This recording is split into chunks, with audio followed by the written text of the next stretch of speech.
Быел шәһәребезнең иң зур белем учагы булган 6нчы мәктәп 40 еллык юбилеен билгеләп үтә. Уку йорты моңа лаеклы килде. Мәктәп һәр кешенең йөрәгендә гомер юлының якты этабы булып кала. За это время 4 дистә ел дәвер эчендә мәктәпне 5000 артык укучы тәмамлады. Шуларның 200-е медальгә ия. Мәктәп коллективы 71 югары квалификацияле педагогтан тора. Аларның 6-сы яшь белгечләр ди Василия Исрафилова. 1972 елда шәһәрдә авторегат заводы төзелә башлый. Завод янәшәсендә яңа торак комплекс калка, яңа социаль объектлар төзү ихтыяҗы туа. Беренче чиратта завод хезмәткәрләренең балалары өчен мәктәп төзү кирәк була. 1981 елның 2 февралендә 1560 укучыга исәпләнгән мәктәп ишекләрен ача.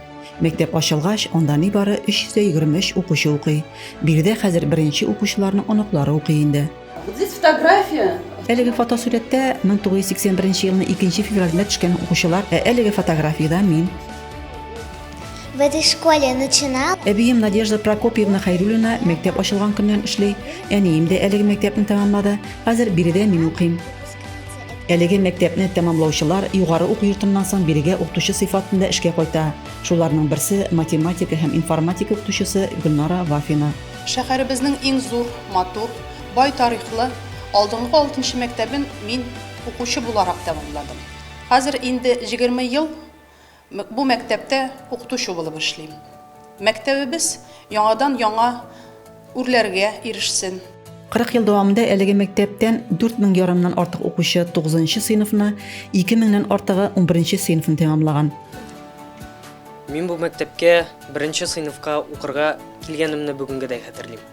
Беренче укытучым Венера Фаиловнага һәм барлык укытучыларыма шиксез хөрмәтемне һәм рәхмәтемне җиткерәсем килә. 40 ел элек нигез салынган барлык күркәм традициялар сакланып калсын иде. Һәм дә киләчәктә укыту тәрбия эшләре гел югары дәрәҗәдә генә булсын. Мәктәп диварлары без укучылары белән горурлансын, юбилеем белән яраткан мәктәбем. 40 ел бер кеше гомере, мәктәп 4 дистә ел үткәнне барлап, зур уңышлар белән киләчәккә карап яши.